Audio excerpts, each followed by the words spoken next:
Captain Michael Burnham investigates a strange, giant tardigrade in Episode 3 of Star Trek Discovery. Credit Jan Thijsjub's warning: this recap includes spoilers for Episode 4 of Star Trek Discovery.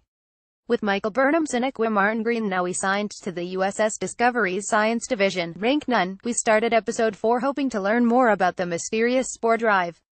While we get a few more clues, the secondary plot involving the Klingons was far more compelling, especially because the episode overall was extremely confusing. Episode 3 featured the return of technobabble, familiar to Star Trek fans, but Episode 4 had so much science to wade through that it was difficult to understand on a first watch. So, let's strip the plot down to its essentials before getting into the weeds, or spores, as you'll quickly learn about this episode's focus. 6 Star Trek captains ranked worst to best. Burnham, who still gets the stink eye from fellow crew members as she roams the USS Discovery, has her first long-term Starfleet assignment since the mutiny. Find out more about the mysterious creature that tore up the crew of the USS Glenn, along with the attacking Klingons. While Burnham tries to figure that out, the Klingons break through the blockade surrounding a small mining colony, the Corvan 2. Since the USS Discovery is the only Starfleet ship able to reach the colony in time, it's the natural candidate for a rescue operation. Trouble is, Discovery's daring rescue relies on the unreliable spore drive getting the ship there in time, when such a large jump has never been tested. In fact, their first attempt leads to the ship materializing in a star's gravitational well, narrowly avoiding a fiery fate. Meanwhile, we see the Klingons again for the first time since the series opener.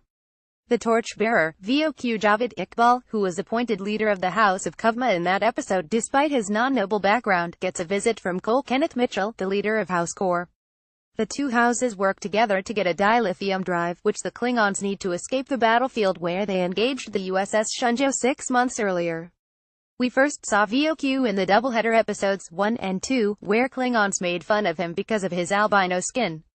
But he doesn't let the insults interfere with his respect for tradition. A follower, Elral Marikifo, points out the Shenzhou's dilithium drive could save his clan. VOQ responds, to fuse its technology with our own would be a blasphemy.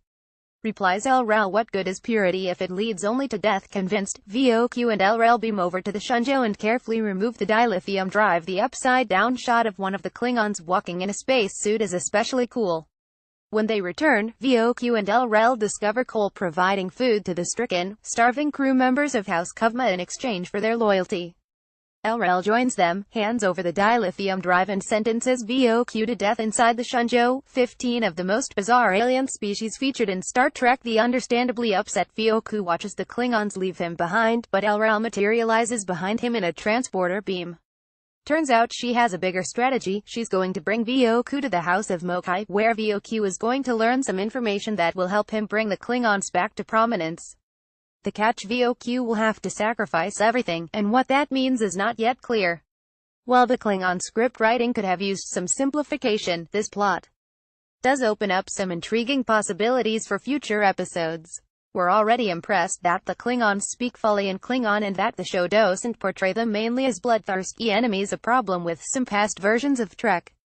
How much more of their culture will we learn about? How will this influence their relations with Starfleet during the first encounters? Let's hope future episodes get to this quickly, as this is an unexplored frontier of the early Trek universe.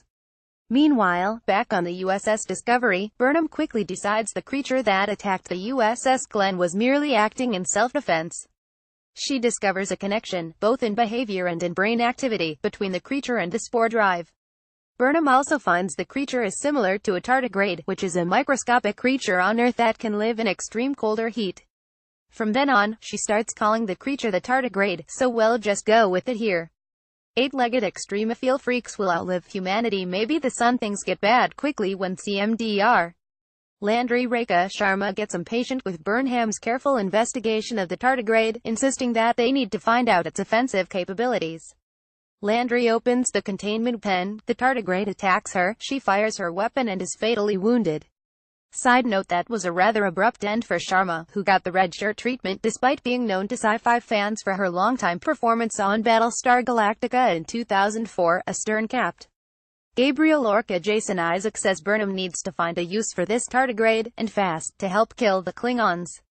Through a bunch of logical leaps that we'll skip over in the interest of time, Burnham and LT Stamets anti-wrap Discovery equipment originally found on the USS Glenn that can interface with the tardigrade, providing excellent control over the recalcitrant spore drive. With the tardigrade's help, the USS Discovery successfully rescues the Corvette 2, but it comes at a cost to the tardigrade, who is in great distress after it is hooked up to the spore drive.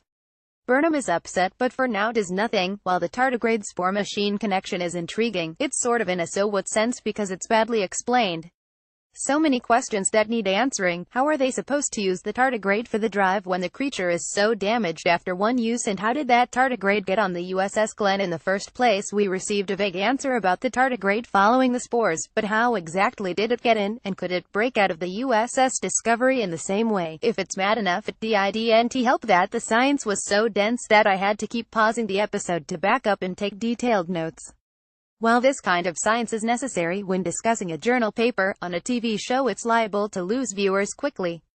Let's hope Discovery moves back into a meaningful plot at warp speed as it enters the latter half of its initial 8-episode release. Our only hint of good storytelling on the human side came from Stamets' growing resentment with the military's use of his technology. He threatens in this episode to pull all his equipment off the ship, but Lorca says Stamets can't because everything on the ship is the property of Starfleet.